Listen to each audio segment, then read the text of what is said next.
Bueno, muy buenas tardes. Antes que nada, agradecer al Grupo Inderes esta invitación que nos hacen para hablar de un tema que le hemos llamado inflexión estratégica y agronegocios. Miren, no cabe duda que estamos en un mundo que está en proceso de reconstrucción. Es un mundo que actualmente está viviendo situaciones particularmente complicadas y distintas piezas, digamos, que antes estaban acomodadas de cierta manera, hay que volverlas a acomodar. Esta situación nos está ocurriendo por un fenómeno que estamos viviendo hoy en día, que tiene que ver básicamente con esta pandemia, este COVID. Este fue un sopetazo, pero sabroso, que le da a la economía, tumbó las economías de todo el mundo, y México es una de las economías de las 5 que han sido más afectadas por esta pandemia. Realmente, en los 150 años que este gráfico muestra, en 150 años, no habíamos tenido un problema de esta magnitud.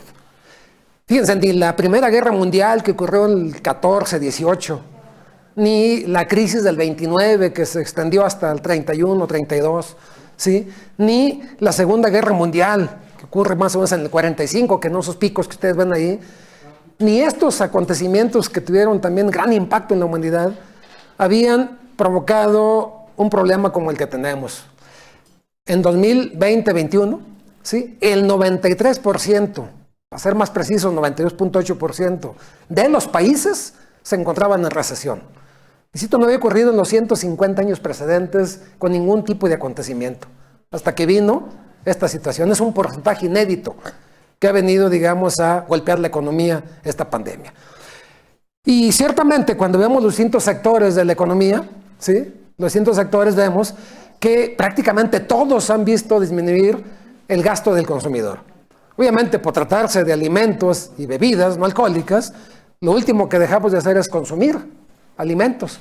Y ustedes pueden ver de todos los sectores de la economía, el gasto del consumidor, ahí pues ha sido marginal la caída. Pero si ustedes ven con transporte, ocio y recreación, ha sido brutal, digamos, la caída de las ventas de estos sectores. Entonces estamos afortunadamente en un sector que ha sido de los menos golpeados por la naturaleza propia del sector, pero lo ha pegado en otros sentidos que vamos a ver más adelante. Entonces, pues podemos decir que estamos en una industria muy, muy fuerte, muy resiliente, digamos, antifrágil si ustedes quieren, pero no por ello, si le pasa, si sufren los demás sectores, pues también sufre el sector. Y bueno, esto nos ha llevado a una situación que me gusta siempre reflexionar en esos sentidos. El gran escritor, poeta, dramaturgo y periodista uruguayo, Mario Benedetti, dice esto, ¿no? Cuando creíamos que teníamos todas las respuestas, de pronto nos cambiaron todas las preguntas. Y realmente estamos en esta condición. O sea, ya teníamos respuesta para muchas cosas previo a la pandemia y ahorita tenemos muchas preguntas que hacernos. Y en este sentido es donde tenemos que plantear este tema de la inflexión estratégica. Tenemos muchas preguntas que hacernos.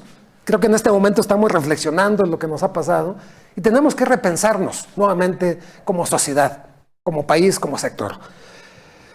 Y bueno, aquí siempre la gran duda es cómo empezar a respondernos todas estas preguntas que nos estamos planteando hoy en día. Una perspectiva es mirar siempre hacia el futuro, ¿sí? Y la otra es también aprendiendo del pasado. O sea, y si ustedes analizan, bueno, no siempre hay acuerdo, ¿no? Aquí puedo citar a este gran cineasta, Woody Allen, que señala, pensando en el futuro y pensando sobre el futuro, es de que siempre está lleno de posibilidades, por definición. Todo puede ocurrir hacia adelante, ¿no? Y nos interesa pensar siempre en el futuro porque es ahí donde pretendemos pasar el resto de nuestras vidas. Por eso, cuando estamos hablando de repensar nuestra situación ante una situación como la que vivimos, pues obviamente nos podemos pensar en el futuro, porque es ahí donde vamos a pasar lo que nos quede de vida. Pero también es cierto que hay muchos debates y hay que ver hacia el pasado.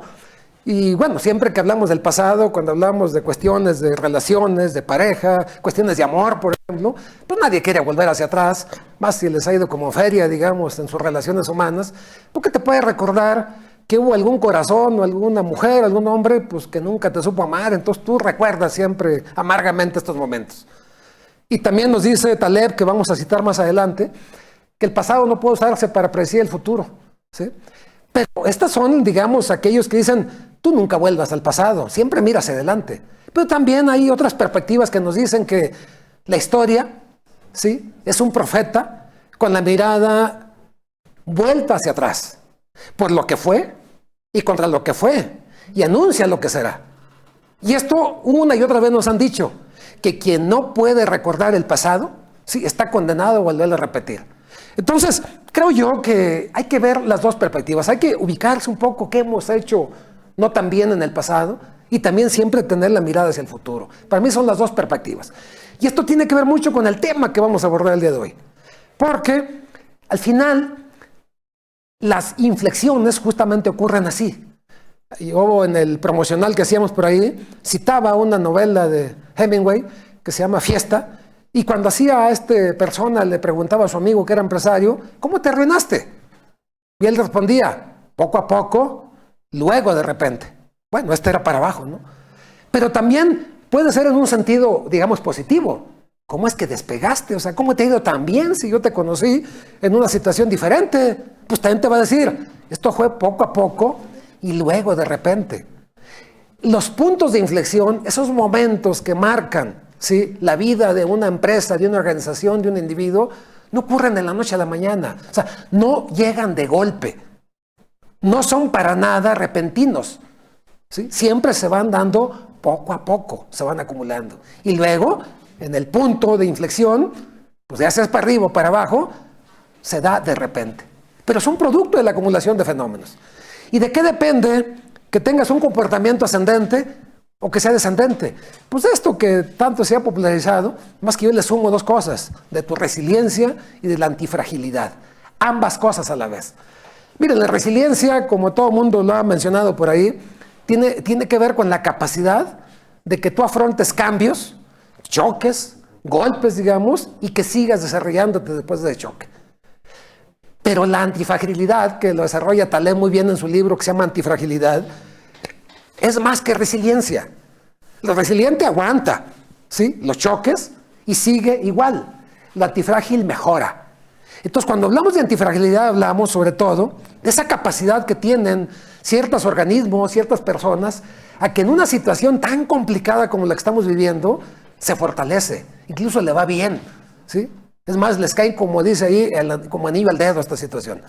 Y este tipo de organizaciones, en situaciones como las de hoy, que no las hemos visto en 150 años, mejoran, les favorece, se fortalecen. Entonces, aquí estamos hablando de que la capacidad para poder pasar esos puntos de inflexión tiene que ver con esta capacidad de afrontar esos cambios, pero también de fortalecerte, salirte más fuerte con estas situaciones. Entonces, ¿qué es pues propiamente los puntos de inflexión? Este es un concepto que acuñó Grob de Intel, el CEO de Intel, que él dice que un punto de inflexión estratégico es el momento en la vida de un negocio en el que están a punto de cambiar sus fundamentos. Y son el resultado, dice él, de un evento que cambia la forma en que pensamos o actuamos. Fíjense, yo destaco dos palabras clave aquí, momento y evento, porque da la impresión de que se trata de un momento muy intempestivo y de un evento aislado.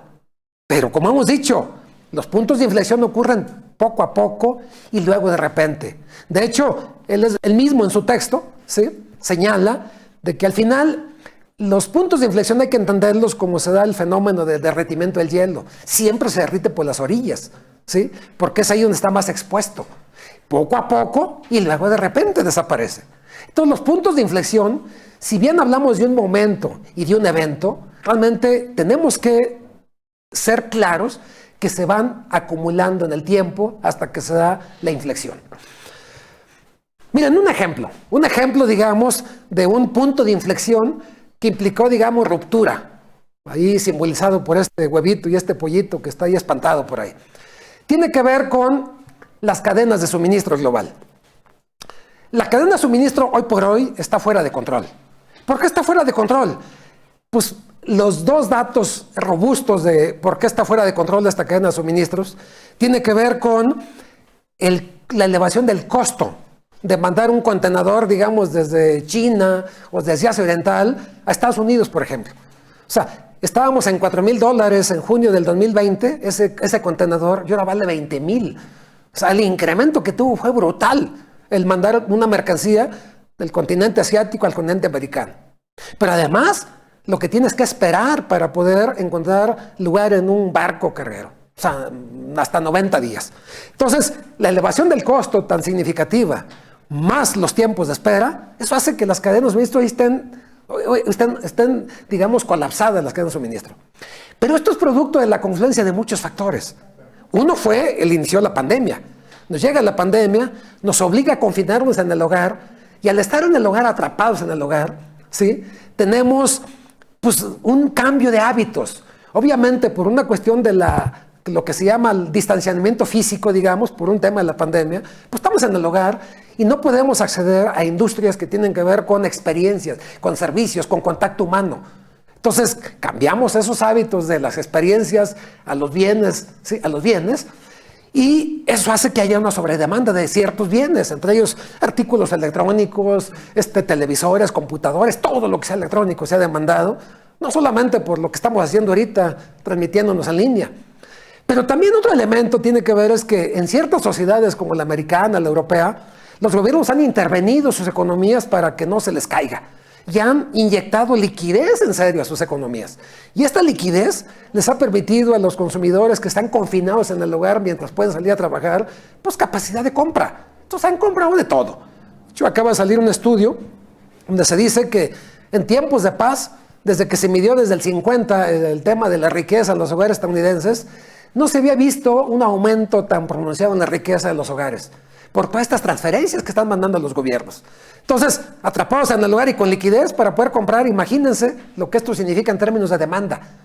Pero simultáneamente, si bien nos recogemos en lugares porque mucha gente deja de trabajar, entonces se interrumpen actividades, ¿sí?, donde los trabajadores no pueden ir a hacer sus procesos, desde manejar un camión, de cargar, descargar, y esto colapsa las cadenas. Pero a la par se demandan suministros médicos por todo el mundo. Y la fábrica global que es China, que es un gran productor de estos suministros, pues tenía que entregarlas. Entonces empezaron a tener pedidos por todo el mundo, ¿sí?, de suministros médicos. Los buques contenedores empezaron a llevar productos, suministros a todo el mundo, pero llevaban, digamos, estos suministros a países donde no podían cargar esos contenedores y devolverlos cargados a Asia en este caso. Entonces se quedaron en los lugares equivocados, entre comillas, en términos de comercio. Y un contenedor, como dice aquí, que no se puede descargar en un lugar, es un contenedor que no se puede cargar en otro lugar. Entonces, pues esto empezó a tener problemas. Otro elemento tiene que ver con esto que le hemos llamado del just in time, o sea, el justo a tiempo. Desde los 50 y todos empezaron a adoptar este esquema para ahorrar en almacenamiento y poderse adaptar a las cambiantes necesidades del consumidor, y pues no se consideró que podía haber momentos de interrupción como lo que estamos viendo. Se pensó que todo iba a manejar como un relojito y no ha sido así. Tenemos también otro elemento que es una elevadísima dependencia de pocos proveedores, ¿sí? Entonces, cuando son tan pocos proveedores, y esos proveedores, justamente China, empiezan a tener problemas porque ahí empezó la pandemia. Ahorita de hecho están en un esquema de 0 contagios porque vienen los juegos de invierno, pues te meten en un problema porque si dependes en gran medida de esos proveedores y no te pueden surtir, pues empiezas a generar todo ese tipo de problemas, ¿no? Entonces, pues, si ustedes ven también, pues China fue el primero que se recuperó porque estableció controles muy finos, pero no en todos los países hizo eso. Entonces, los países empezaron a recuperar de manera muy desigual. Entonces, eso provocaba coordinar las cadenas de logística. Y súmele otro elemento más, la facilidad que tenemos para comprar con solo un clic, ¿sí? O sea, el e-commerce creció entre 19, 20, 56%, y entre 20, 20, y se prevé que en el 2021 vaya a seguir creciendo. Y esta facilidad de que nos hemos acostumbrado a pedir desde un clic, pues genera una sobredemanda de los 1000 demonios. Entonces, pues no hay cadena de suministro que aguante, ¿sí? Pero esto que nosotros vemos hoy en día como un problema, se fracturó, ocurrió poco a poco y luego de repente. Si nosotros empezamos a ver los fenómenos que se fueron confluyendo, agrupando, pues el just in time, digamos, que se empezó a adoptar en principios de los 50 y 80, bajo el supuesto de que no iba a haber ninguna interrupción como la que estamos viviendo, pues hoy en día es gran medida culpable de esto que tenemos. No tienes inventarios, estás justo a tiempo y no pueden ocurrir sus proveeduría, pues te meten en un problema. Hoy en día, si ustedes hacen búsquedas de productos electrónicos y muchos productos, ya en plena casi Navidad, pues muchas empresas dicen no tenemos en existencia. Todo esto que se llama la containerización, que es meter las mercancías en estas cajas metálicas, ¿sí? Que pues el primer viaje exitoso con barco y con contenedores hizo en el 56, pues te hace muy fácil de poder extender las cadenas de suministro por doquier y después trasladarlas de un país a otro con mucha seguridad. El terremoto que ocurrió en Taiwán en el 99, pues puso en jaque a la industria, sobre todo electrónica, pues la gran dependencia que tenemos de Taiwán como proveedor de procesadores, de chips, ¿sí? Después vino el tsunami en Japón, pues ven cómo hubo problemas de suministros de partes automotrices, de procesadores, de chips, también nos dio otra señal. Se vino la inundación en Tailandia, que es un proveedor importante también de chips, procesadores, también nos dijo aguas por ahí. Y bueno, pues recordarán esto que sucedió con el barco enorme ese que lleva cerca de 25,000 contenedores, el Evergreen, que se atascó en el canal de Suez, y pues ahí pasa el 12-13% del comercio global. Y no permitía pasarse, son tremendas filas ahí. Entonces, todo este tipo de fenómenos que fueron ocurriendo poco a poco, nos fueron diciendo, cuando pase un evento como una pandemia, que afecte a la economía como lo está afectando, van a ver el impacto que tienen las cadenas de suministro. O sea, ocurrieron poco a poco y luego de repente se nos vinieron así. Esto evidentemente ha exigido de las empresas que hagan ajustes, innovaciones. Estos conceptos de reshoring y el nearshoring, por ejemplo, tienen que ver con regresar ciertos eslabones que habíamos trasladado a países muy distantes, ¿sí? Y acercarlos a los lugares donde están las matrices de las empresas, cercas, el nearshoring, contra este tema de outsourcing, offshoring, de lanzar y de fragmentar las cadenas por todo el mundo. Hoy en día ya están repensando esto. Oye, son costos mayores, pues sí son costos mayores, pero estamos buscando sobre todo la resiliencia de la cadena de suministro. Diversificar proveedores, o sea, ya no puedes darte el lujo de depender de pocos proveedores, ¿sí? Sobreinventariarte, ya no puedes dar el lujo de tener el justo a tiempo y justo lo que necesito. Entonces, ¿qué nos está replanteando justamente este punto de inflexión que fue la pandemia? Repensar todo el proceso de proveeduría y todas las cadenas de suministro. Porque no nos podemos dar el lujo que nos pase lo que nos está pasando otra vez, ¿sí? Bueno, otro ejemplo, miren, otro ejemplo más rudo. Pues todo el mundo vio estas imágenes el 6 del 01 del 21. Vimos cómo el mundo vio lo que ocurrió en el país que se apreciaba de ser un referente para la democracia y solidez institucional. O sea, una parte importante de Occidente que no había vivido jamás algo así, al menos en 200 años, ¿sí? Estamos hablando del 1914, cuando hubo una turba que entró a la Casa Blanca. No habíamos visto esto. Pues esto lo vimos ahora en el cambio de transición de gobierno de Trump a Biden, vimos una situación de este tipo, ¿sí? Pero esto, otra vez, no ocurrió de la noche a la mañana. Y entonces, haciendo un poco uso de la importancia de ver cómo se van acumulando los acontecimientos poco a poco, hay una teoría que se llama la cliodinámica. Clio viene de la musa de la historia, es en la mitología griega, Clio era la misa de la historia. Entonces, aquí Peter Turchin, que es un científico soviético que está en Estados Unidos, creó este concepto de cliodinámica. Él dice, realmente hay que usar el pasado, ¿sí?, como guía para el futuro. Y aquí hay dos fenómenos. Hay que ver las tendencias estructurales, que se van construyendo lentamente y son bastante predecibles. Pero también hay que ver los eventos desencadenantes, mucho menos predecibles e incluso impredecibles. Esto es lo que nos lleva a lo que Taleb llama los cisnes negros, ¿sí? Entonces, cuando tú ves la perspectiva de esta manera, las tendencias estructurales y los eventos desencadenantes, tienes que entender, como decía Mao Zedong, que una sola chispa puede provocar un incendio en la pradera porque ya están las condiciones listas ahí. O sea, las tendencias estructurales generan las condiciones para que haya este incendio. Falta la chispa, falta el cerillazo, ¿sí? Y estos son esos eventos desencadenantes. Pero ya están las condiciones dadas ahí.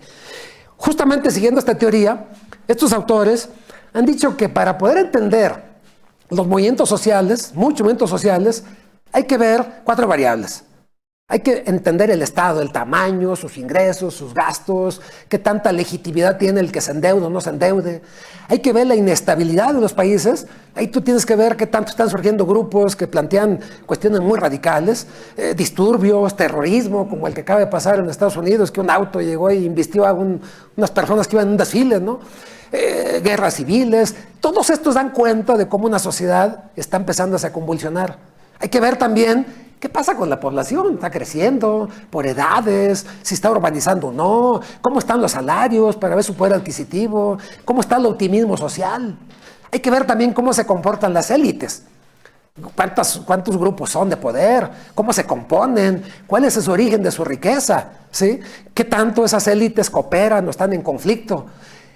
Estas son variables que ellos han sistematizado con el tiempo, sí, pero después llega un evento desencadenante como fue la llegada de este hombre a la Casa Blanca, y todos estos elementos, digamos la pradera en élites, en población, en Estado y en estabilidad ya estaban dadas. Simplemente llega este individuo y prende la pradera y se genera un movimiento de este tipo. Entonces ellos generaron un modelo que le llaman el índice de estrés político.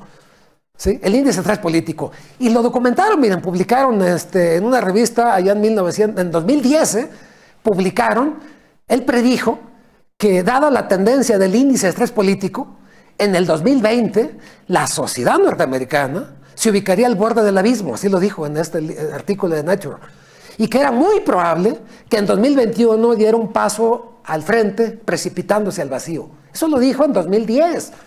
Pues justamente en enero del 2021 pasó esto, ¿sí? O sea, estamos hablando de 10, 11 años, predijeron esta situación, con esta teoría de viendo hacia el pasado, cómo se van acumulando poco a poco los fenómenos. Entonces, pues hay que ver, así es como se dirían ahí cuando pasó este fenómeno en Estados Unidos, decía un expresidente de Estados Unidos, así es como se discuten las elecciones en una república bananera, ¿no? No en nuestra república democrática, ¿no? Pues pasó porque estaban las condiciones dadas. Pero miren, insisto, todo ocurre poco a poco y luego de repente ocurre esta cosa. Entonces, al final cuando ponemos este fenómeno de la biodinámica y le empezamos a agregar elementos, pues vamos a agregar el cambio climático y luego vemos la irrupción tecnológica. Este tema es fundamental para nosotros. Si ustedes ven en el mundo y ven distintos escenarios que estamos viendo, por ejemplo en California tenemos una sequía que ya son pues 4 grandes años, digamos, de sequía, 20 años de sequía. Ya tenemos una situación muy complicada. Vemos acá ese río Paraná, digamos, que cruza Argentina, Uruguay y todo eso. Es fundamental para la economía, una sequía, los mil demonios. Vemos abajo Chile, que lleva ya 20 años de sequía. Vemos este fenómeno que pasó en esta ciudad. O sea, tenemos cada vez más fenómenos de este tipo. Pero también pues hay cosas insólitas, como de repente que empieza a llover de manera torrencial en desiertos que nunca había llovido. Dicen que nunca lo habían visto en esta zona de Egipto, por ejemplo, ¿sí? No lo habían visto. Entonces, estos fenómenos lo que nos dicen es lo siguiente. Otra vez, si nosotros documentamos la violencia ligada con el agua, y lo vemos desde el año 0 hasta el año 2019, ¿sí? Vemos que también los conflictos por el agua se han ido acumulando poco a poco y luego de repente suben. O sea, no suceden de la noche a la mañana. Vemos ahí el punto de inflexión en 1999 y después subieron, ¿sí? Y están subiendo cada vez más los conflictos por el tema del agua. Y bueno, a lo mejor tenemos un punto, digamos, paradigmático, un momento en la historia que tiene que ver con esto que se llamó la bursatilización del agua. O sea, el agua ya cotiza en bolsa. Se creó un índice, digamos, en California, porque cuando vemos nosotros el promedio de los precios del agua en California, ¿sí? Ahí están con la línea inferior, y lo vemos contra lo que ha pasado en el año 2021, vemos cómo la brecha entre el promedio de precios del agua con el 2021 está ensanchando. Entonces, esto es señal de que el tema del agua, ¿sí? Tendría que pasar a un momento clave que era la bursatilización. Y la bursatilización no es más que el punto de inflexión, pero se ha venido acumulando la evidencia o la necesidad de bursatilizar el agua por todos estos conflictos por el tema del agua. O sea, otra vez, este momento de la bursatilización No ocurrió de la noche a la mañana. Fue poco a poco y luego de repente. ¿Sí? Bien. Y bueno, si nosotros vemos lo que ha pasado con nuestro país, en nuestro país pues, es un tema parecido. Si vemos desde los 50 hasta los años 2010, vemos también fenómenos como inundaciones, tormentas, temperaturas extremas, sequías, pues vemos cómo han ido creciendo los números. Y en particular, lo que tiene que ver con las inundaciones y las tormentas, por ejemplo, han crecido en los últimos años. En los 2000, 2010, ven cómo se empieza a poner así como color de hormiga, como se dice. Pero esta vez otra vez, si vemos el aumento de las temperaturas medias en México, como anomalías mensuales medidas por cada 5 años, mes a mes entre 1850 y 2017, vemos cómo se ha ido poniendo más color de hormiga, ¿sí? Otra vez, poco a poco y luego de repente. O sea, que no nos extrañe los fenómenos atípicos que estamos viviendo de inundaciones, tormentas, sequías, han ocurrido a lo largo de muchos años, se van acumulando, poco a poco y luego de repente. Y ya tenemos modelos que nos ha aportado el panel del cambio climático y nos dice, ¿cómo será el clima en 2060? Y bueno, hay escenarios. El pesimista nos dice que vamos a tener, al menos para todo lo que es del México central hacia el norte de México, pues una situación de que vamos a tener 17 días más, ¿sí? Más con temperaturas arriba de 40 grados. Vamos a tener también temperaturas medias anuales superiores en 3.5 grados centígrados, ¿sí? Temperaturas. Vamos a tener también 6 días más, digamos, de sequías consecutivos.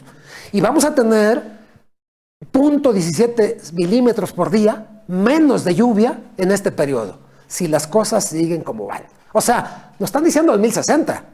Ahorita todavía nos faltan unos 40 años, 39 años. De tal manera que si esto ocurre, como parece que está ocurriendo, pues que no nos llamemos a la sorpresa de que nos están pasando fenómenos que quién sabe dónde vienen. Ya nos habían dicho, esto es poco a poco y luego de repente. Nomás que nos acostumbramos a ver el de repente. Cuando vemos un escenario pesimista, pues uno le pregunta a las distintas generaciones, ¿cómo va a ser el mundo para una persona cuando tenga 70 años? Cambios desde su nacimiento por año. En el 50, por ejemplo, las que nacieron en el 50, pues su temperatura va a ser más 2 grados centígrados cuando tenga 70 años, más 6 días con temperaturas superiores a 40 grados centígrados y 7 días de sequía. Y vean cómo crece a medida que vamos llegando a las generaciones más recientes. Entonces, pues también, poco a poco, las generaciones que hemos estado pasando por este planeta, le estamos dejando a los que siguen una situación más complicada. Pero esto ha sido poco a poco, no es un asunto de repente. ¿Por qué es tan relevante esto para los agronegocios? ¿Por qué es tan importante esto? Miren, esto es importante por lo siguiente. Este gráfico es un gráfico complejo y sencillo a la vez y muy revelador para poderlo explicar. Bien, tiene que ver, este gráfico lo que ilustra son las emisiones acumuladas que nos podemos dar de lujo de emitir a la atmósfera para evitar un riesgo de alcanzar puntos de inflexión climática para fines de siglo. ¿Cuáles son esos puntos de inflexión? Los hemos medido, los hemos cifrado en 1.5 grados, ¿sí? Para más o menos todavía tener un ambiente tolerable, o en 2 grados centígrados, con ciertos escenarios de probabilidad. Y miren, que tenía aquí transiciones, pero ya no funcionan aquí, pero miren, si nos ubicamos en el extremo izquierdo, en la figura, en la barra de color negro, ahí lo que estamos documentando ahí, ¿qué pasa si seguimos haciendo agronegocios como siempre? O sea, sin cambiar nada, como lo hemos hecho hasta ahorita, o sea, siguiendo forma inercial. La cantidad de gigatones de CO2 acumulados equivalentes en el periodo 2020 a 2100, pues va a llegar a fines de siglo a esta cantidad que está ahí, de 1.356 gigatones de CO2 equivalentes. ¿Qué quiere decir esto? Que si seguimos la agricultura practicándola como lo hemos estado haciendo ahorita, la agricultura por sí sola puede colapsar, puede llegar a ese límite fatal del 1. Bueno, rebasarlo, llegar casi a 2 grados centígrados. Y 2 grados centígrados de incremento de temperatura con respecto a la era preindustrial es simplemente, bueno, ya no nos imaginamos qué puede pasar. Ya nos han dicho qué puede pasar, ¿sí? Eventos extremos, sequías, lluvias donde no, etcétera, etcétera. Entonces la agricultura por sí sola, sin tener otros sectores puede colapsar esto, ¿sí? Y después nos ponen una serie de escenarios, de alternativas, de estrategias. Dicen, a ver, ¿No quieren que eso pase? Pues empecemos a actuar. La primera estrategia tiene que ver con cambiar dieta. Una dieta rica en plantas con cantidades moderadas de lácteos, carne y huevo. Y ven ustedes cómo se ubica casi al nivel del límite, ¿sí? Con 7.708 gigatones de soya equivalente. Esta es una alternativa y noten que es el mejor escenario que tenemos. La segunda alternativa es bajar el consumo per cápita calórico. O sea, estamos consumiendo más de lo que debemos de consumir. Por eso el tema de obesidad, ¿sí? Ahí es donde llega. La otra alternativa es mejorar productividad de los sistemas de producción. Vean cómo se eleva la emisión de gases de efecto invernadero. Después viene reducir desperdicios post cosecha. Acuérdense que se pierde 40% más o menos de lo que se produce del campo a la mesa.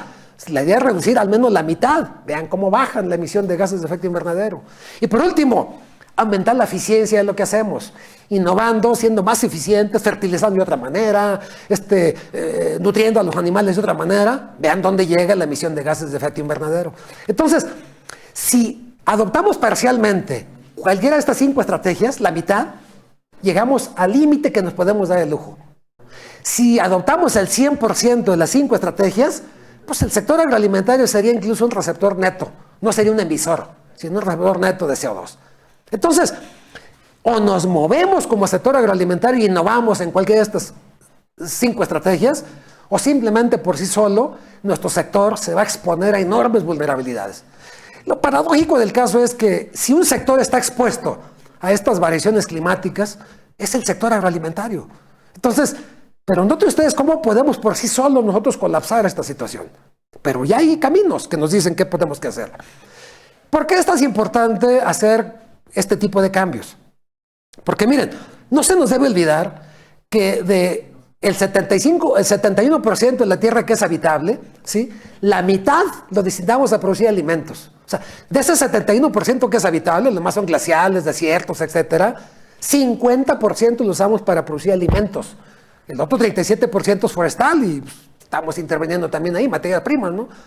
Y de ese 50% que destinamos a la agricultura, ¿sí? Ganadería se lleva el 77% de los recursos tierra y agua de este planeta. La ganadería, para producir leche y carne. Cultivos se lleva el 23%. Ya en ganadería usamos todo lo que se usa para piensos animales, más todas las áreas de pastoreo. Ese 77% de tierra que usamos para ganadería nos provee 18% de las calorías y 37% de las proteínas. ¿Sí? 37%. Entonces, ¿por qué cuando vemos este gráfico y vemos ahí que la columna donde dice, si adoptamos rica plantas, dietas en plantas, con bajo consumo de lácteos y carne, vean ustedes cómo es la alternativa que más baja la emisión de gases de efecto invernadero? ¿Por qué? Pues la gran cantidad de superficie que usamos para esto. Entonces, la innovación en los agronegocios es una cuestión de biocapacidad de nuestro planeta. No es un tema que tenga que ver con prejuicios en favor o en contra de los animales o que sea yo vegetariano. No, es un tema de que no nos da seguir produciendo como estamos produciendo de acuerdo a la biocapacidad de nuestro planeta. No nos da. Y pues la prueba está en todo lo que está pasando en el clima. No nos da, ¿sí? No tiene que ver un asunto de que tú eres vegetariano, no, etcétera, etcétera. No nos da, ¿sí? Y bueno, ese es un tema fundamental. Entonces, pues el otro tema tiene que ver con la disrupción tecnológica. Fíjense, si nosotros le agregamos a estos fenómenos de carácter más político, le sumamos el cambio climático y le metemos todo el tema de la disrupción tecnológica, pues hay gente que se imagina un futuro tecnológico muy maravilloso, que la tecnología todo lo puede resolver. Y sí y no, ¿sí? Porque también es cierto, nos lo hizo McKinsey, por ejemplo, y él nos habla de que al final esta pandemia ha acelerado el comportamiento de muchos consumidores, pero cuando dice acelerado es porque ya venía ocurriendo esto. La pandemia nomás aceleró este tipo de comportamientos. En el trabajo, el teletrabajo, el aprendizaje remoto como lo estamos haciendo hoy, ¿sí? La comunicación e información, viajes y movilidad, todo el tema de salud y bienestar, cómo jugamos y nos entretenemos, la vida en casa, las compras y el consumo, todo esto lo vino a trastocar y acelerar la pandemia. Todo esto lo está modificando. sea, hoy más teletrabajo, más aprendizaje en línea, la comunicación e información la hacemos vía estos tipos de medios, pues, menos viajes y movilidad, el bienestar y la salud lo hacemos más bien por telemedicina también, nos entretenemos también con aparatos, la vida en casa, pues ya estamos encerrados en casa, anidados en casa, sí, las compras las hacemos de otra manera porque no podemos hacer movilidad, o sea, todo esto se ha acelerado. Pero ¿qué de esto va a permanecer? Este mismo también ha hecho un estudio y dicen, le han preguntado a la gente en el mundo, oye, de esto que has probado en pandemia, estos comportamientos, ¿qué tanto vas a continuar después de? Digo, esto también es un tema de quién sabe qué pase después, ¿no? Pero ven ustedes que en general va entre un 87% y un 65%, en esta fracción 65-87 dicen, pienso continuar. O sea, esto que aceleró la pandemia, una vez que termine, quién sabe cuándo termine, ¿sí?, van a continuar con esos hábitos, en gran medida. Entonces, preparémonos para que muchas de estas cosas no terminen, ¿sí? No terminen, ¿sí? Ahora, hay hipótesis sobre qué cambios se van a regar y cuáles se van a disipar una vez que volvamos a esto que le llaman la nueva normalidad. Y bueno, hay que analizarlo en un tema de que puede ser temporal lo que está ocurriendo o puede ser duradero.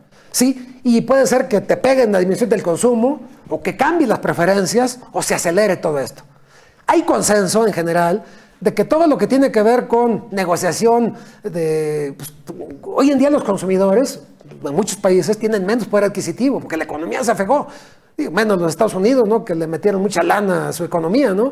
Entonces la gente está buscando bienes y servicios que valgan lo menos posible. Vean ustedes cómo los formatos en el canal detallista aumentaron los tamaños y cada vez estamos buscando precios más accesibles, sobre todo en México, ¿no? La reducción del gasto discrecional también cayó, ¿sí? Centrarse en la salud y en la higiene, pues creo que va a permanecer. Aumento del comercio electrónico va a permanecer, va a ser duradero. Aumento del ejercicio, digamos, por demanda va a ser también duradero. El trabajo remoto, todo esto que está de este lado va a permanecer, ¿sí? Entonces, hay cosas que van a continuar. Entonces, fíjense, para mí la madre de todos los puntos de inflexión para los agronegocios, ¿sí?, la madre de todos los puntos de inflexión tiene que ver con esto. Para mí, un elemento clave, estratégico, de estos cambios que se están dando, tiene que ver con algo que ha ocurrido poco a poco. Y tiene que ver con el incremento de lo que llamamos es el índice de la masa corporal. Tiene que ver con la obesidad. Ustedes saben que este país es uno de los países que tiene más problemas de estas características. Pero esto ha ido ocurriendo poco a poco. Y tuvo que llegar la pandemia para decirnos, oye, esta situación es un problema. ¿Por qué es un problema? ¿Sí? Pues simplemente es un problema porque, no pense la teoría, porque justamente esta caída o esta situación, digamos, que nos está diciendo aguas con esta situación del sobrepeso, porque está clarísimo que más del 90% de las personas que se nos han marchado de este mundo por COVID ha ocurrido en personas que tenían padecimientos o afecciones médicas previas, siendo el sobrepeso y la obesidad una de las condiciones preexistentes en más del 50% de casos de contagio y después de muerte. Entonces te dice, oye, esto tuvo que llegar la pandemia para decirnos aguas. Claro, este fenómeno también se ha usado para justificar muchas malas decisiones de políticas públicas, ¿no? O sea, miren, pues, le ha ido a México como le ha ido por un tema de que pues, no han cuidado su alimentación y su sobrepeso. Pues también es un problema de mala gestión de una pandemia. Pero también es cierto lo otro, de que no podemos seguir consumiendo como estamos consumiendo. Y tuvo que llegarnos este bichito para decirnos aguas. Bueno, no sabemos hacia dónde se va a inclinar, si vamos a cambiar hábitos, ¿sí?, y vaya a mejorar nuestra salud y vaya a mejorar nuestro peso, o vamos a agudizarlo, ¿no? Bueno, sí, ya de hecho hay estudios que dicen que en esta pandemia México es de los países que más peso ha ganado, para variar. Ya teníamos problemas, pues ahora seguimos con ese tipo de problemas, ¿no? Entonces, creo yo, sin embargo, que en general hay más conciencia de que somos lo que comemos. Somos lo que comemos. Y lo que comemos marca mucho de lo que somos como personas y la inmunidad que tenemos. Y miren, este estudio lo hizo Euromonitor Internacional y le preguntó a distintos grupos poblacionales de 18 a 29 hasta más de 60 años, ¿qué significa estar sano para usted? Seleccione las opciones. Y ven ustedes ahí que siempre en las dos primeras que mencionan, tan en orden de importancia, de mención, está bienestar mental y está sistema inmunológico saludable. O sea, para la gente estar sano significa tener un sistema inmunológico saludable. Ya hay otro tipo de cosas ahí, los chavos obviamente hablan de tener fuerza física, ¿no? Ni modo que uno de 60 diga tener fuerza física, pues eso no, ya sabe que eso no es posible, ¿no? Pero hay la conciencia, independientemente de grupos de edad, que tener un sistema inmunológico saludable, en primero o en segundo lugar, es un sinónimo de estar sano. ¿Y qué nos permite estar sanos? Justamente lo que consumimos y el cómo consumimos. Los científicos, hay un grupo, o un trabajo que se acaba de publicar, se publicó apenas pues de hecho está reciente hecho en una revista que estaba revisando todavía, pero mire, trabajaron con datos de 6 países, Francia, Alemania, Italia, España, Reino Unido, Estados Unidos, y concluyeron que los participantes que informaron seguir dietas de plantas y dietas a base de plantas o pescados, tenían un 73% y un 59% de probabilidades más bajas de gravedad de COVID moderado a grave, respectivamente, contra los participantes que no siguieron estas dietas. Aquellos que informaron seguir dietas bajas en carbohidratos y altas en proteínas tuvieron mayores probabilidades de COVID moderado a grave. O sea, la inmunidad, el sistema inmunológico saludable tiene que ver con cómo consumimos, qué comemos, qué tipo de dietas.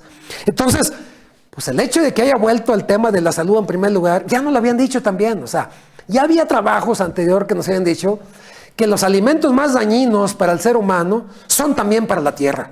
¿Sí? Aquí grafican el riesgo relativo a mortalidad en el eje horizontal, ¿sí? Y el impacto ambiental relativo promedio. Y ustedes vean que los grupos de alimentos que tienen más riesgo relativo de mortalidad son también los que más impacto ambiental tienen y viceversa. Entonces, pues claramente nos dicen que hay una asociación entre el impacto de un grupo de alimentos en la mortalidad y su impacto ambiental relativo promedio. Eso ya nos lo habían dicho, ¿sí? Y bueno, creo que lo relevante de todo esto es entender que al final tenemos que pensar en un concepto que la ONU llama una sola salud. Miren, ellos nos dicen, miren, si nosotros analizamos las enfermedades infecciosas emergentes, brucela, rabia, VIH, SIDA, ébola, gripe aviar y ahora el COVID, que han ocurrido entre 34 y 2020, el 75% de estas tuvieron como fuente animales silvestres. Y muchas llegaron a nosotros usando como fuente animales domésticos, sobre todo cerdos y pollos. Y entonces, si nosotros devastamos los ecosistemas, pues después estos andan en contacto con animales domésticos. Después nosotros contactamos con los animales domésticos y nos pasan las enfermedades. Entonces tenemos que entender esta indisoluble interdependencia entre la salud de los humanos, de los animales no humanos, digámoslo así, y de los ecosistemas. Si uno de ellos se enferma, todos lo van a hacer. Es una sola salud. Y esto nos lleva necesariamente a pensar en términos de sistemas alimentarios. Sistemas alimentarios. Al final, las dietas que nosotros estamos consumiendo, las dietas tienen consecuencias en la salud, en el ambiente y en los medios de vida. Y estas dietas pues, están afectadas por todas las cadenas de suministro, los entornos alimentarios, factores individuales de cada quien, desde el económico, cognitivo, aspiraciones y el comportamiento que tengamos como consumidores. Y a su vez hay una serie de factores que lo afectan. ¿Sí? Entonces, si nosotros pensamos en términos de sistemas alimentarios y somos claros que las dietas tienen impacto en nutrición, salud, ambiente y medios de vida, pues vamos a ser más conscientes de esto. Que al final, cuando estemos pensando en los sistemas alimentarios, hay compensaciones. O sea, hoy en día le pedimos a los sistemas alimentarios que brinden seguridad alimentaria y nutrición. Pero que produzcan, pues. Pero también que proporcionen medios de vida para prosperar, pero también que contribuyan a la sostenibilidad, proteger los ecosistemas y la salud de las personas. Es el triple desafío que le estamos pidiendo a los sistemas alimentarios. No te puedes abstraer de esto. Y los agronegocios que logren conciliar las 3 P's de producir, proteger y prosperar son los que van a salir adelante. Los que no van a irse quedando. Ahora, fíjense. Los puntos de inflexión son un arma de doble filo. Arma de doble filo. Suponen una amenaza para las organizaciones que ya están establecidas, asentadas, si es que no los entienden, pero también son una oportunidad. para aquellas organizaciones que sepan aprovecharlos y que cambien por completo las reglas del juego. ¿Cómo actuar para caer en el segundo escenario? O sea, que sean una oportunidad, una amenaza. Pues miren, yo tengo dos recomendaciones genéricas. Una recomendación tiene que ver con informarse y sistematizar. Y yo aquí les pongo pues, mis fuentes de información, ¿sí? ¿Cuáles son las fuentes de información que nos permiten informarse? Esto te permite identificar las señales débiles o las señales tempranas, para que no te caigan de sorpresa. Bloomberg tiene muy buen sistema de información. De hecho, tienen un esquema donde te mandan todos los días, en la mañana y en la tarde, cápsulas, lo tecnológico. Por ejemplo, este que se llama 5 cosas para iniciar tu día. Es un resumen que lees en 3 minutos. O cuestiones de tecnología, balance de poder. Son un resumen muy concentrado para que no tengas que leer todo el sitio, ¿sí? El País es un buen periódico que te ubica con los pies en Europa. El New York Times tiene una serie gratuita que se llama El Times, que te ubica en el mundo también. The Economist, Fortune, Harvard Business Review y de este instituto español te dan sobre todo acceso a información sistematizada, reflexionada, editoriales, análisis de tendencias. En México, el Universal, el Financiero y Proceso, yo recurro a ellos para informarme. Pero hay que ir también a esas compañías que se dedican a procesar información como McKinsey, Nielsen, Kantar, Euromonitor, Vintel, y estar viendo lo que publican las revistas de vanguardia como Science o The Lancet, ¿sí? También hay, digamos, esto que nos entrega esta PitchBook, por ejemplo, nos entrega procesos muy interesantes de sistematización de información. O BlackRock, que es el principal inversionista que hay en el mundo de capital de riesgo. Pero esta plataforma de Foodbeats, por ejemplo, es muy interesante. Porque fíjense, es una plataforma de descubrimiento y participación para los actores agrícolas y alimentarios con visión de futuro, dicen. Esta es una edición que hace Rabobank, ¿sí? Concursa a nivel mundial a gente emprendedora. Esta edición del 21 fueron 370 empresas que concursaron. Seleccionaron 45. Esas 45 les dan mentoring, coaching y todo ese tipo de cosas y seleccionan 15. Y esas 15 las exponen para que haya inversionistas que se asocien con ellos. 3 seleccionan.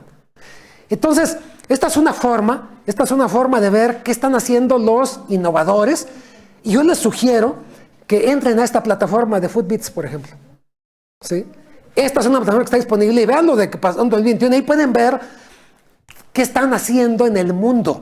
Por ejemplo, de estas 45 empresas que seleccionaron, curiosamente son de 45 países diferentes, ¿sí? O sea, está muy bien distribuido todo el planeta. Seleccionan 3.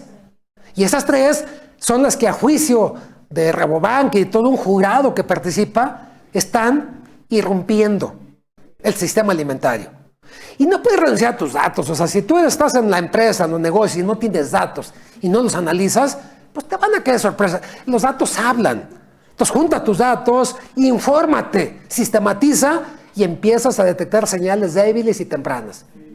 Pero miren, hay una forma que están usando hoy en día las empresas líderes del sector agroalimentario para anticiparse a las disrupciones. Le llaman eventos tipo cero, ¿no? Son circunstancias futuras que podrían traer un impacto en el negocio. ¿Cuál es? Que tú identificas, inviertes, o al menos interactúas si no tienes lana para invertir, en o con empresas innovadoras emergentes que están alterando la agricultura y definiendo el futuro de la alimentación. Fíjense, justamente eso es lo que yo les invito a que hagamos cuando vemos esta plataforma de Foodbeats, porque ahí están las empresas que están alterando la agricultura y definiendo el futuro de la alimentación. Y viendo estas dos formas de estarte actualizando, tú puedes aprovechar los puntos de inflexión de manera muy importante. Entonces, ¿qué viene? Yo termino diciendo lo siguiente, miren. ¿Qué es lo que viene o qué está por aquí? Yo veo al menos unos 10 tendencias importantes. Creo que el financiamiento por capacidad de pago contra garantía viene en serio a través de las fintech, por ejemplo. O sea, ya vienen cada vez más empresas que están otorgando financiamiento en base a capacidad de pago, no garantías. La automatización de operaciones agropecuarias, labranza, el tema de la nutrición, la fumigación, el riego, la cosecha, viene en serio, ¿sí? Sobre todo ahora que se dificultó la evolución de la mano de obra. La nutriprotección vegetal a través del microbioma y feromonas contra los agroquímicos viene en serio también. El desarrollo de semillas personalizadas mediante la edición genética viene en serio. La integración de cadenas de suministro hacia atrás y hacia adelante viene en serio. La proliferación de agronegocios con activos livianos, estructurados como empresas red, como el ejemplo de Logrobo, que es una empresa sudamericana, viene en serio. La complementación de proteínas animales con proteínas alternativas vía fermentación y células madre viene en serio. La agricultura vertical para hortalizas de hoja viene en serio. Y la nutrición personalizada también. Entonces, estas son cosas que poco a poco se están dando. Y la buena noticia es que los puntos de inflexión siempre representan oportunidades para alguien. Y no hay razón para que ese alguien no seas tú. Eso nos dice Rita McGrath, por ejemplo, en su texto. Eso es la parte positiva y la parte interesante. Y bueno, pues miren, yo al final, los puntos de inflexión, insisto, son oportunidades. Pónganse a observarlos y no olviden que casi todo ocurre poco a poco y luego de repente. Gracias y espero que hayan aprendido algo de esta charla.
Bueno, y regresamos. Estamos en la sesión de preguntas y respuestas.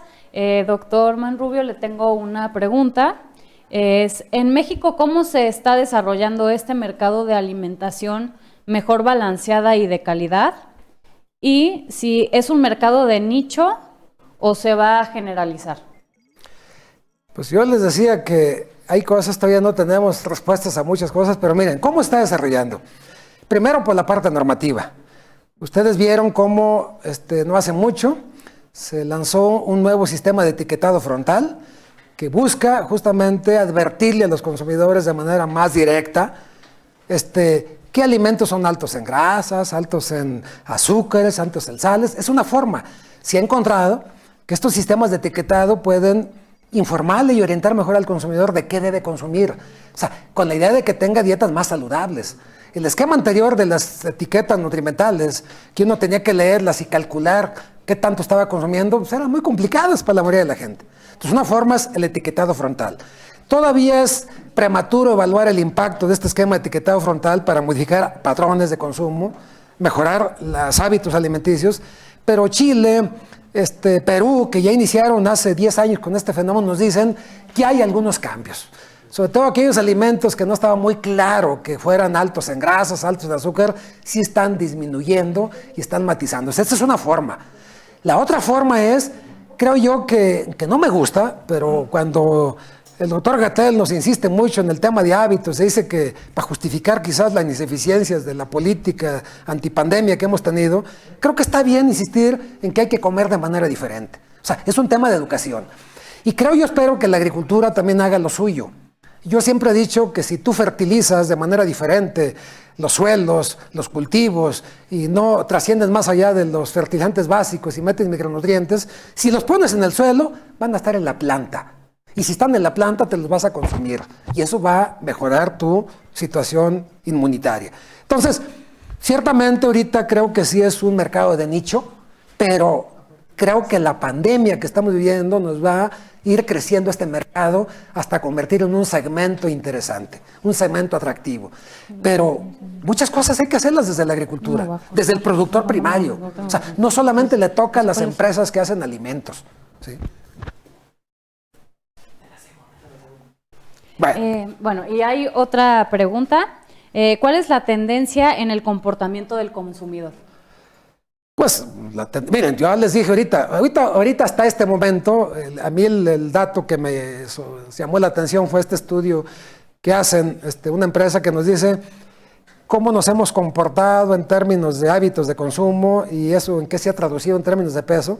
Y hoy nos han dicho, México, junto con Turquía, pero México en primer lugar es el país, decía yo, que más peso ha ganado durante la pandemia. ¿Qué quiere decir esto? Que el comportamiento que hemos tenido ha sido consumir más y hacer menos ejercicio. Pero también si ustedes hacen un análisis más fino de ciertos comportamientos, han visto qué ha pasado. Por ejemplo, yo en días pasados hablaba con un primo que trabaja en una tienda de retail, por ejemplo, que tienen 1,200 tiendas, dice que van a ir a 2,400, son tiendas de formato pequeño. Entonces dice, ¿qué ha pasado? Ha habido más auge de los mercados de proximidad, de las tiendas de proximidad. Entonces, el consumidor buscando más lo próximo. Yo lo veo en mis hábitos de consumo diario, yo consumo más cosas hoy en día, locales, de mi ambiente, de mi entorno, hortalizas, tortilla, quesos, lácteos, que antes no consumía. Entonces, sí estamos volviendo más a cadenas más cortas por el tema de movilidad. También estamos recurriendo a formatos de mayor tamaño, porque pues si salimos menos a comprar, con nos ponernos, pues estamos buscando más formatos pequeños. Y el tema también de pedir en línea también está cambiando. Entonces, el consumidor está cambiando, ¿sí? Yo no sé si los negocios, las empresas están a la altura de las nuevas necesidades y demandas del consumidor, pero el consumidor está cambiando. Creo que a veces la empresa es la que no está cambiando a esa velocidad. ¿Sí? Ok. Hay una más. En este tema de financiamiento agropecuario, ¿qué alternativas estratégicas se pueden aplicar para fortalecer las cadenas agroalimentarias? Uy, todo es un tema. Miren, en temas de financiamiento hay un camino enorme por recorrer para este país en particular. Ustedes saben, la encuesta nacional agropecuaria 2017 nos dice que solo el 10% de las unidades de producción de este país tienen financiamiento. Solo el 10%, ¿eh? El otro 90% no tiene acceso a financiamiento formal. Y si ven de ese 10%, ¿quién está dando? ¿Cuál es la principal fuente de financiamiento? ¿Cuál es la principal fuente? Son las cajas de ahorro. Las cajas de ahorro, con una tercera parte del financiamiento. Estos dos datos ya nos dicen mucho. Yo siempre he insistido, de hecho mi tesis doctoral se llama Mercados e Instituciones Financieras, y yo decía desde ese tiempo que si nosotros no pensamos nuestro sistema financiero como existe en otro tipo de países, no vamos a salir de una alta exclusión financiera y una muy baja inclusión financiera. Si son las cajas de ahorro las principales fuentes de crédito, hoy en día no es la banca de desarrollo, no es la banca comercial, son las cajas de ahorro. Estas entidades surgieron en el 50, impulsadas por la Iglesia, y hoy en día son propiedad de los propios ahorradores. Es el modelo cooperativo de ahorro y préstamo que tenemos en Europa, en parte en Estados Unidos. Yo creo que tenemos que repensar nuestro sistema financiero, primero en los fundamentos. Y para mí tenemos que ver al agricultor organizado siendo socio de sus propias fuentes de financiamiento, como de hecho ya ocurre. Y la segunda tiene que ver con adoptar nuevas tecnologías que permitan ver más bien al sujeto que le vamos a prestar y ver más bien su capacidad de pago y no el tema de garantías. Ya tenemos hoy en día ya modelos de ese tipo que pueden predecir con inteligencia artificial muy bien la capacidad de pago de alguien sin entrar al tema de garantías. Entonces las fintech vienen con todo, ¿eh? Vienen con todo. Entonces, pues yo les recomiendo eso. Son dos elementos, uno estructural y otro más de innovación tecnológica. Ok, bueno, hay una más y con esta cerramos esta parte. ¿Qué opina de las cadenas cortas o circuitos cortos en la comercialización o intercambios de alimentos? Miren, creo que de repente a veces magnificamos mucho este tema. O sea, yo he dicho que ciertamente la pandemia nos ha hecho por necesidad, por movernos lo menos posible, tener, pues, digamos, cadenas cortas. O sea, el tema de que el productor y el consumidor se conecten de manera más directa. La cadena corta no tiene que ver solamente con la distancia física que tú recorres. Puede ser también usando una plataforma de por medio. Por ejemplo, hoy en día, muchos restaurantes tuvieron que cerrar y no poder atender a los consumidores por la cuestión de la distancia física, pero no por eso dejaron de hacer alimentos. Hay una plataforma que uno entra a la plataforma y pide su alimento y del restaurante directamente a tu hogar. Eso es una cadena corta, porque no solamente está la plataforma mediando entre el restaurante y el consumidor. Esa es una forma, y esas están creciendo como no tienen ni idea. Nomás que llegaron a los restaurantes, les llegó por la derecha y por la izquierda. Nunca pensaron que esto iba a suceder. Esta es una forma y está creciendo. Pero también magnificamos a veces, decimos, no, vienen las cadenas cortas, ahora sí. Seamos honestos, las cadenas cortas van a ser para pequeños segmentos de mercado, quizás para ciudades medias y pequeñas, pero no para grandes ciudades. ¿Sí? Es muy difícil que podamos alimentar a las grandes ciudades, o sea, donde está el 60-70% de la población, con un esquema de cadena corta. Bueno, si la entendemos esa del consumidor al productor, pues sí se puede. Nosotros, por ejemplo, tenemos una tienda en línea en café que se llama Anónimo Café, y pues del productor al consumidor, nomás estamos nosotros como plataforma, es una cadena corta. Entonces, yo digo que hay que abrir la perspectiva del concepto de cadena corta, que podemos usar la tecnología para hacer estos modelos de business to consumer, por ejemplo, ¿sí? Donde nomás media la plataforma, o bien esos esquemas donde las mercancías recorren poca distancia y están a disposición del consumidor. Pero esto va a ser a nivel de mercados locales, regionales. ¿Sí? Eso sería todo. Muchísimas gracias. Gracias y espero que hayan aprendido algo de esto.